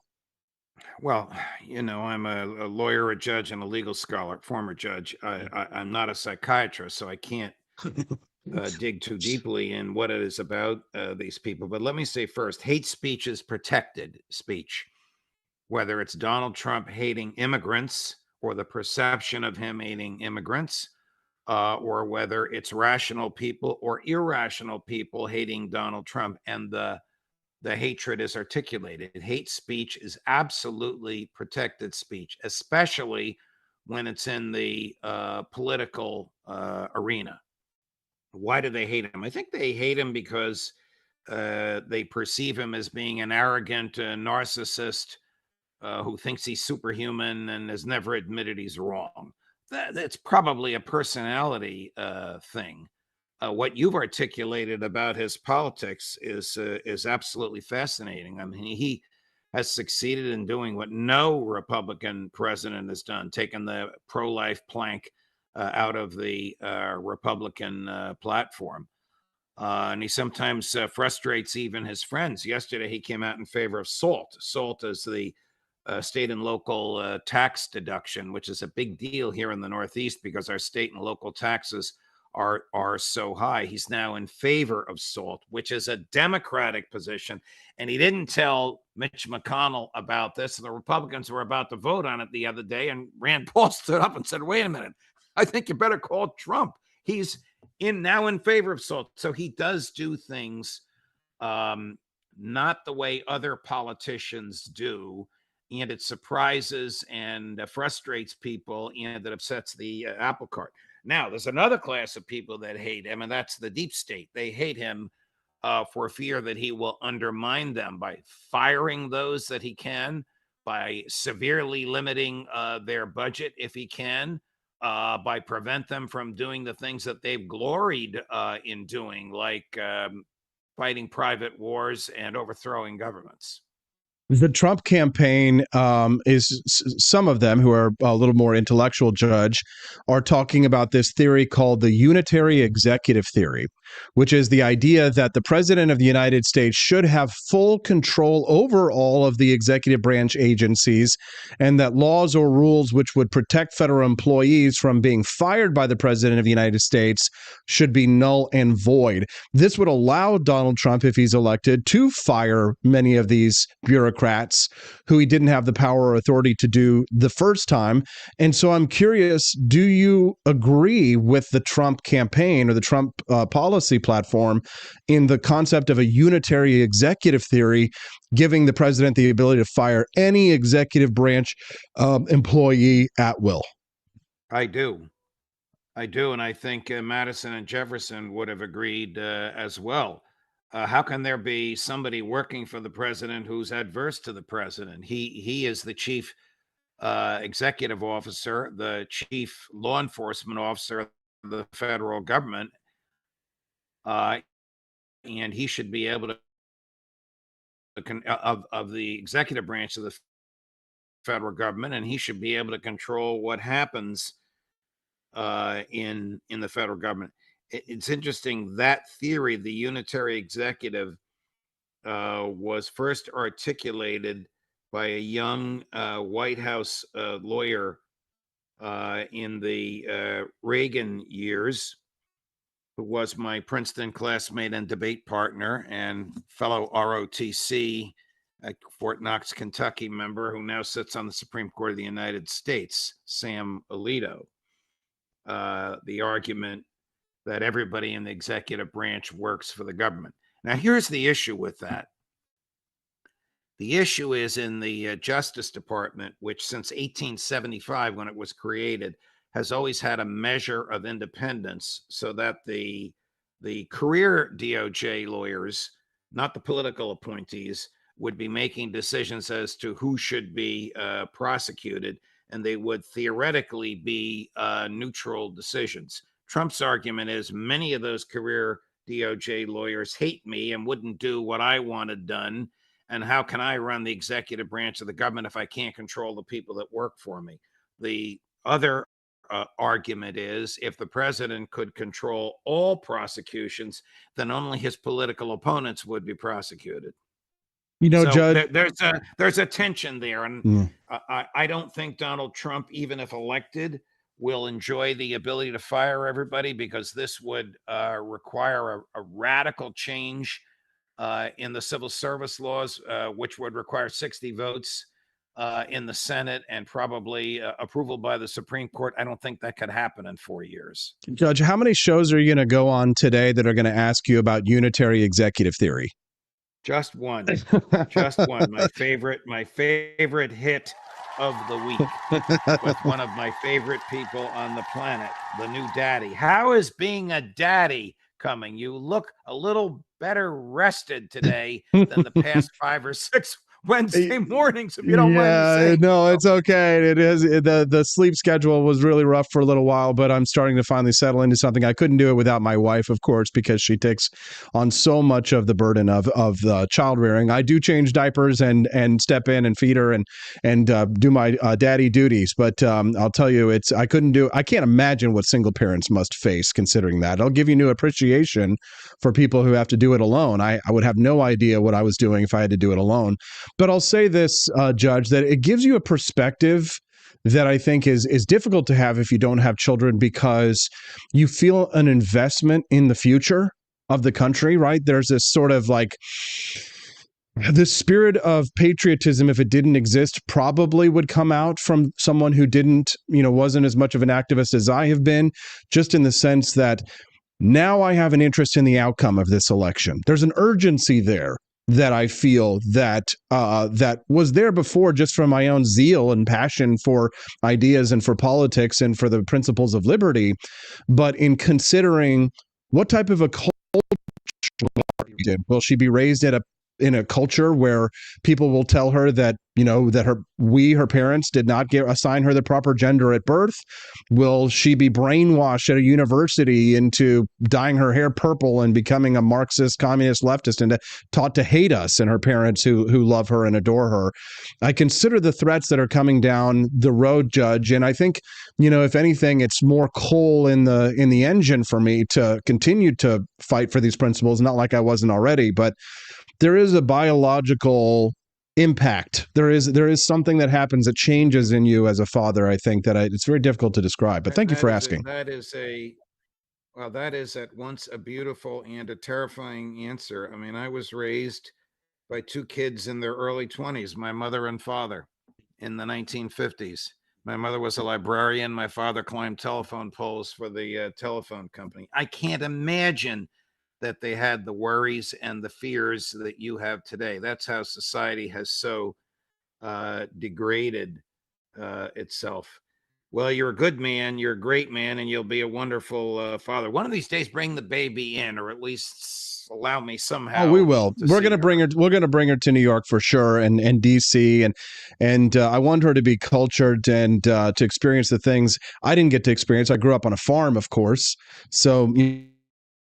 Moving to New York City in 2005 after college was quite a culture shock for me. But speaking of culture, Judge, just on a side topic, you're a jurist, right? You're a scholar, a constitutional scholar.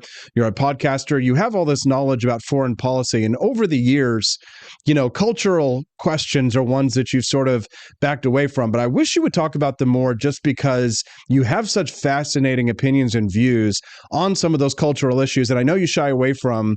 But like, I hope that you and I can have more of them in the years coming forward for our shows together, because I think that the world deserves to hear your libertarian specific viewpoint on culture. I mean, I guess the reason why is because I think politics is downstream of culture. Do you agree with that concept, that if we create a libertarian culture? I do, and I'll remind you of a famous one-liner used by George Gershwin when he addressed a joint session of Congress. He ended it by saying, "I'll write the music, you write the laws, I'll run the country." There he is, Judge. It's a very pithy way of saying sometimes culture has more of an influence on us than law. And law is always behind culture. Laws are written to reflect culture. There you go. I've got music, I've got dancing, I've got Judge Knapp, who could ask for anything more. There's your Gershwin for the day. Good voice too. Judge, tell us what you have coming up on your hugely popular and successful show, Judging Freedom. What have you got on the docket? Well, all times Eastern at 11 o'clock this morning, the great Colonel Douglas McGregor. At 2 o'clock this afternoon, the great Colonel Lawrence Wilkerson. At 3 o'clock, Phil Giraldi, the career CIA agent who told George W. Bush Saddam Hussein does not have weapons of mass destruction, and Bush threw him out. And at 4 o'clock, one of my favorite investigative journalists, Aaron Mate. It's a full day for me with all of my superstars. There you go. And tonight I'm having dinner with a former student of mine who's now a federal judge. I mean, that makes my heart beam with joy that he's now a life tenured federal judge, a rank higher than I ever was. And I taught him the Constitution. Judge, are you working on your autobiography? Well, one of the books you read was semi-autobiographical, but it's 15 years old. A lot of water has gone under the bridge in the past 15 years. A lot has happened. A lot has happened. So, Yes. Not yet. I'm very busy between podcast interviews like this and Newsmax, but we'll see where things go in the next couple of years. Judge Napolitano, a freedom fighter, an American patriot, a constitutionalist, a libertarian just like me. Thank you very much for your time, friend. We appreciate you, and we look forward to talking to you next week. God love you. All the best. Go to judgenap.com, read his column, and watch his show, Judging Freedom, over on YouTube. We always appreciate Big Brain Time with Judge Andrew Napolitano. Thanks to Andy Opperman and our donors on the Rumble Rants. We've unlocked the bonus content. Oh, yeah. No bow to your sensei today. I've got another topic that we'll play when we get back. We're going to talk to you a little bit about the bromance between Elon Musk and Donald Trump on Elon Musk's quest to make men great again. Enjoy the bonus content. Thanks for unlocking it. We'll be right back on the Wake Up America show on the 4 Liberty Network. Unlocking the bonus content for the Wake Up perpetuated by policies grounded in misinformation and political manipulation.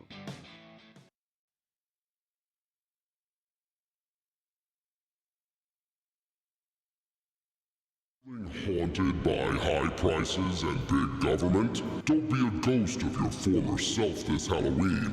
We've got shirts that'll keep the ghouls and the government off your back. Inflation's scarier than any haunted house, but hey, why not turn it into a costume? Or how about our spooky government shirt? Guaranteed to spook anyone who's afraid of too much power. But if you're feeling real edgy, nothing says Halloween like our Michael Myers No Lives Matter shirt. Cause when it comes to big government, we all get slashed. At 4libertyshop.com, we believe in freedom, not fear. So grab your libertarian Halloween gear before the government takes an extra bite out of your wallet. Or your candy. 4libertyshop.com. Let's make Halloween tax-free.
Hello, this is Barack Obama, and let me tell you why Austin Peterson stinks, and you should never pay attention to anything that he has to say.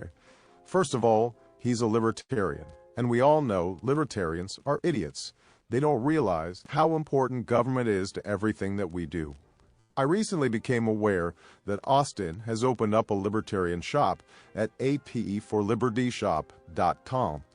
Now, I'm asking you as a personal favor to me that you never ever visit apforlibertyshop.com.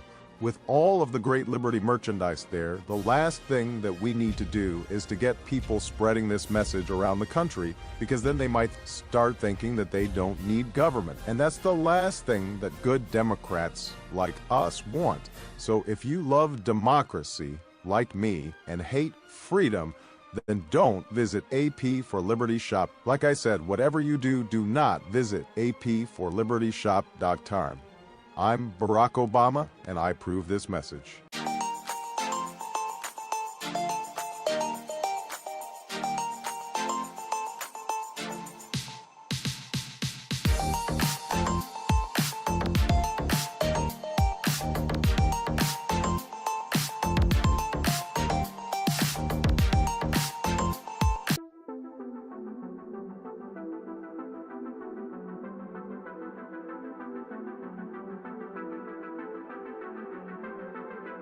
I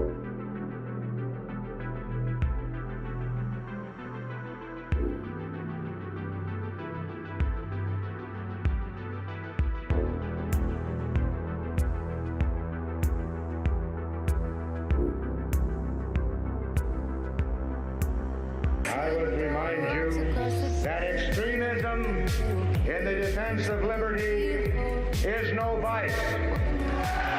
It is better to settle these matters in the courts than on the streets, and new laws are needed at every level. But law alone cannot make men see right.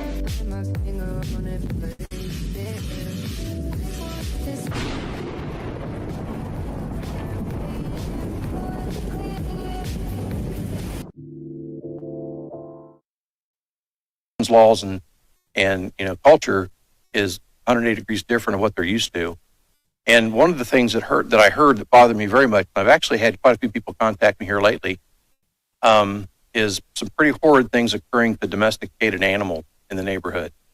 We've had some stuff in the park that again, they're being taken advantage of for reasons other than, and if you shake your head, Brian. No. I asked me if there was proof. I just don't have proof of it. We've heard the same thing. People that have confided in me have asked me for anonymity. I can't give their names up.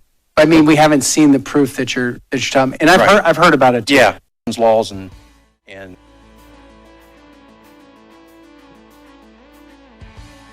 Good morning. Rise and freedom.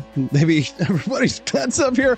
It's the Wake Up America show. I'm Austin Peterson. We're glad to have you here. Thank you, Andy Opperman and Quest Fanning, and one other person, I think, made a Rumble Rant donation today to unlock that bonus content. Quest and Southcott. You guys rock. Oh, and Joe Spinella over on YouTube.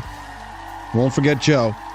For some reason, I have no idea why YouTube has decided to allow my stream out into people's feeds a little more often than they had before.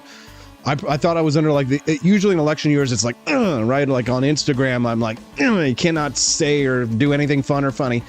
But on YouTube, for some reason, whatever, people have been watching it and commenting, and it's not like I'm making any money over there, but is 180 degrees different of what they're used to. That was a city manager from Springfield back in March who was saying that there were complaints about Haitians eating pets. Even though we were told that the fact check by ABC News, there are no confirmed reports and all that stuff. Well, here's a city manager saying that they had reports. He can't confide it, but we're supposed to think it's some kind of ridiculous conspiracy theory until what? Until ABC News isn't going to go out there and do the journalism and confirm that story. They're not going to do that. They're not going to go out there and confirm that story right now. They're running an election for Kamala Harris right now.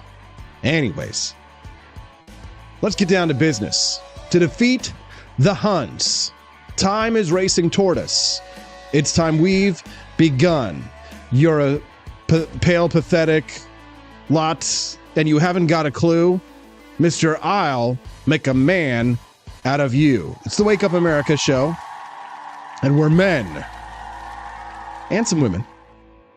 And the Wall Street Journal piece this morning, written by the wormy guy, Tim Higgins. That's his title, Wormy Guy. Did the Haitians eat worms? What was that book as a kid? How to Eat Worms? The title written by the wormy guy, Elon Musk's quest to make men great again. God, I love it. The left is always like, when it comes to my gender, they're always sweating us. You know what I mean? It's always this. Do not come. Do not come. But now we're like, I'm gonna come. Yeah.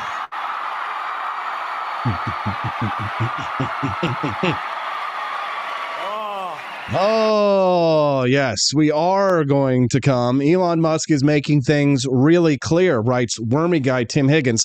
He is a bro, capital B bro. I like that. They're capitalizing black people, the word black now in mainstream media organizations. So I think that now we should capitalize capital B bro, but we'll extend the privileged capital B bro to the minority races. He is such a big time bro that this past week he tweeted an apparent offer to impregnate America's sweetheart, Taylor Swift, and publicly detailed a raunchy joke about male and female anatomy that he wanted to tell on national television. You go, Elon. Let's get down to business to defeat The left. Time is racing toward us till Taylor Swift arrives. They're a spineless, pale, pathetic lot, and they haven't got a clue. Taylor, I'll make a man out of Travis. I'm never going to catch my breath. Say goodbye to all those Swifties. Boy, am I a fool at school for cutting Austin's Japanese karate class. Elon's got him scared to death. Hope he doesn't see right through me. Be a man, you must be swift as the Tesla Roadster. Be a man with all the force of Donald Trump after surviving an assassination attempt. Be a man, you must be swift as the coursing river, Missouri River, mysterious as the dark side of the moon. Ba-boom. Only on the Wake Up America show, you're going to get a Gershwin song and a completely made up on the spot, totally manufactured in the moment parody of Mulan in the modern political context and be on key, mostly. Come on. Mulan, anybody? How many losers? How many listeners did I lose? Before Elon posted that, there was an ex-user's post he amplified suggesting high testosterone alpha men were better equipped for parsing information than women and weak men. Fact check? True. ABC News. Wake Up America show. Fact check true. Don't need to check it out. You just believe it. This is why a republic of high-status males is best for decision-making. Oh, God, Elon, they're freaking out, right? And the left reads that, and they're like... How dare you? I can first. They can't stand it. They can't stand it. Thank you for that Rumble rant, Steelbringer. I'm glad I can make you smile. I love this job. Wormy guy over the Wall Street Journal says it's all part of Elon Musk's public embrace of an idea of tough guy masculinity made popular through social media memes. See, this is why they hate our memes. This is why they want to criminalize these masculine memes are now criminal in all of California, baby. Oh, yeah. You know what it sounds like to me? No offense, but it sounds like some fucking commie gobbledygook. Thank you, Norm Macdonald. We also have commie gobbledygook, that quote that you just heard from Norm Macdonald, on a t-shirt at forlibertyshop.com. No That's offense, right. but it sounds like some fucking commie gobbledygook. We did censor out the effing word there a little bit. Sorry, Norm. Rest in peace. But you can get that at forlibertyshop.com. Anyways, Wormy guy over at the Wall Street Journal continues to write that a public version of Musk has emerged that is warm to strongman leaders and pushes back against what he describes as runaway political correctness, hemming in men and their natural predilections. God bless Elon Musk. He's right. They won't let men be men. But now we're men and we're taking our manhood back. And it's okay if men wear tights as well. We're men in tights, tights. At the very least, writes Wormy Guy, some would consider his most recent antics as ungentlemanly, even if some of it was obviously in jest. And he does have his history of crude jokes. Yeah, that's why we like him. He's funny. The risk for the 53-year-old comes in offending not just Karens, but all women, which is especially troublesome if you're trying to sell them on your cool electric cars or your free speech platform or trips to Mars. Boycotts. Ladies, do you engage in boycotts? Do you boycott Ulta Beauty if they're using... I know that there is a class of women who it was not used on rabbit. They didn't poison any rabbits to make my shampoo. I buy that shampoo, right? But then they actually did poison. They didn't poison rabbits. They poisoned guppies with it or something like that. They always fall for that crap. Ladies, come on. I don't know. Boycotts, are they not going to buy the cool Tesla electric car? Right? What's your alternative? Right? What are you going to buy? A Chevy Volt or something? Not going to happen. Ladies, I think those type of brainwashed ladies, not the type of patriotic, awake American women, strong women and girls watching the Wake Up America show, completely different. Not talking about you, ladies, at all. Got nothing but respect for you. You are a credit to your gender, I will say. But Wormy Guy over the Wall Street Journal says Musk's tough bravado is giving voice to political undercurrent already present. Here we are. We're the political undercurrent, you guys. We are the political undercurrent. The Wake Up America show. They're talking about us. We talk about men's and women's issues a lot on the show. And this undercurrent exists in a nation that sees a younger generation of men and women on opposite political sides. We've discussed this. Women are becoming more liberal as the young women, and then the men are becoming more conservative, leaning more right than ever before. Young bros are favoring Republican Donald Trump for a second term in the White House amid their worries that they are being treated unfairly for the benefit of others. They're right. We are being enslaved to pay for the parasite class. With almost 200 million X followers, Musk has publicly embraced the former president in a way that paints Trump as a fellow big-time bro. From yes. now on, it's going to be America first, okay? America first. Mm-hmm. We are led by very, very stupid people. That's right. That's something a bro would say. Very stupid people. Thank you, Mr. President. We appreciate you very much. Let it continue. I completely agree. Wormy Guy at the Wall Street Journal, commenting on this phenomenon, says that Musk has said he was inspired by how Trump wasn't deterred by a would-be assassin's bullet. That thing standing bloodied after being shot at, raising his fist to the sky in defiance. Well, no shit, Wormy Guy. Even Mark Zuckerberg, soy boy, android, cyborg, beta leftist boy to the max, even he was impressed with Donald Trump. Wormy Guy. Wormy Guy at the Wall Street Journal continues on and quotes Elon Musk saying, "You have to really think of that in the context of global security. If the American president is someone like that, evil dictators are scared of. That makes a huge difference to the security of the world." Well, to use another phrase that I just turned again, let's turn it again. No shit, Wormy Guy. Yes, that should be obvious. The way Wormy Guy writes this is almost as if this isn't obvious. His suggestion that good leadership is shown through toughness and action is in many ways a natural evolution of the image that Musk has cultivated for himself as a business leader running SpaceX and Tesla. He gained fame as a defiant CEO who touted sleeping on the factory floor, who preached punching back when threatened, and bet it all on big, unlikely dreams, fighting against entrenched industries trying to hinder his efforts to reach Mars and introduce sexy electric cars. Let me just compare myself to a great man for just a brief moment as we go. Well, let me shower myself with praise by comparison and say this, that men like Elon Musk and myself, the thing that separates people like Elon Musk and myself from others is that we take risks, right? You can't get rich. You can't get powerful. You can't do anything new. You can't get the level of fame that Jeremy Kauffman got with the extra 100,000 followers that we had. Jeremy Kauffman earlier on the show, approached by the feds, told him to frig off. He got almost 100,000 new followers in like 48 hours. You don't get that without risk. Without risk, there's no reward. My wife and I talk about this all the time. There are people who are more than happy to collect that paycheck every 2 weeks and do all that, and that's fine. That's a way to make a living and to pay for your family, and people who perform their jobs honorably and well, servicing their families and their communities, more power to them. But the big money, the big fame, typically goes to the men who are willing to take big risks. Elon Musk took a huge risk to do his life-changing global businesses of international import.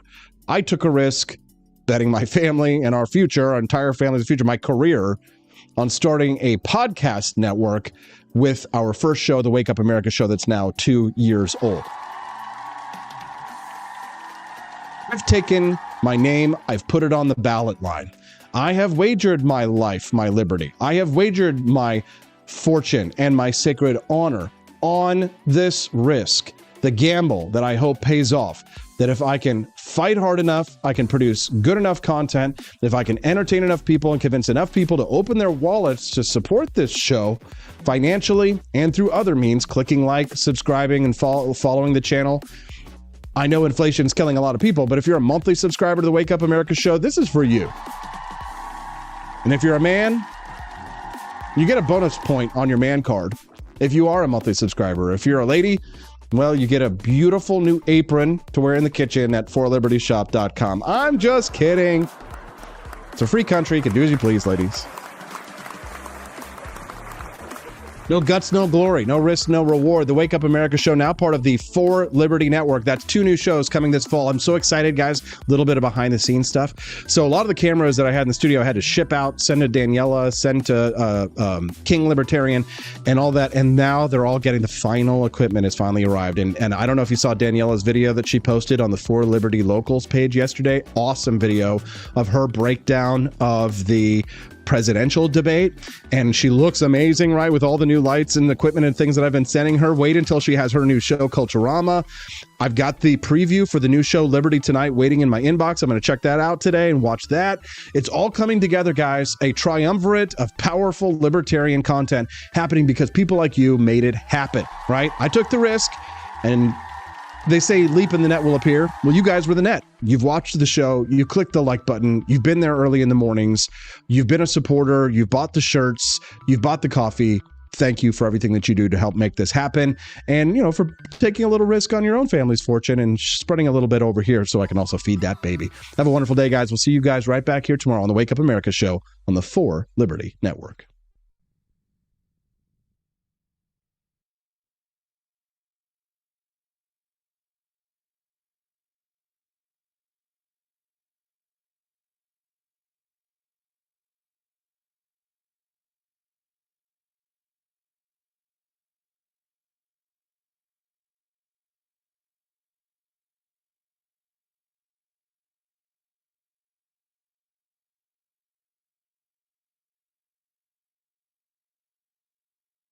Unlocking the bonus content perpetuated by policies grounded in misinformation and political manipulation. Haunted by high prices and big government? Don't be a ghost of your former self this Halloween. We've got shirts that'll keep the ghouls and the government off your back. Inflation's scarier than any haunted house, but hey, why not turn it into a costume? Or how about our spooky government shirt? Guaranteed to spook anyone who's afraid of too much power. But if you're feeling real edgy, nothing says Halloween like our Michael Myers No Lives Matter shirt. Cause when it comes to big government, we all get slashed. At forlibertyshop.com, we believe in freedom, not fear. So grab your libertarian Halloween gear before the government takes an extra bite out of your wallet. Or your candy. forlibertyshop.com. Let's make Halloween tax-free.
Hello, this is Barack Obama, and let me tell you why Austin Peterson stinks, and you should never pay attention to anything that he has to say.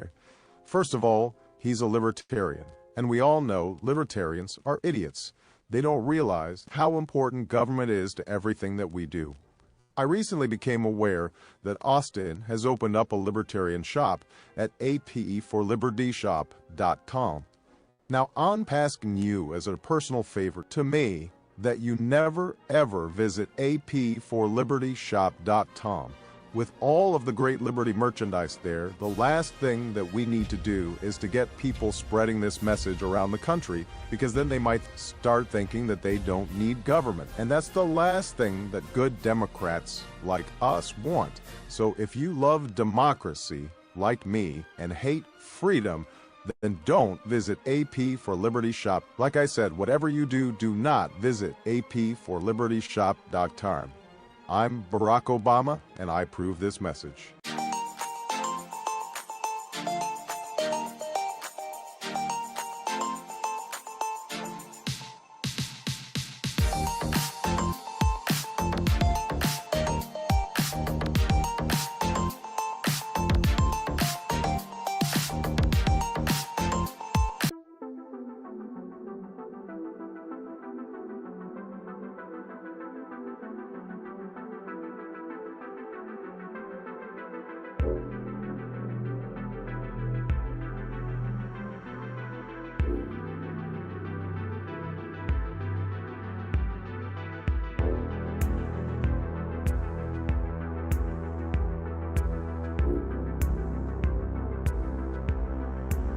I would remind you that extremism in the defense of liberty is no vice.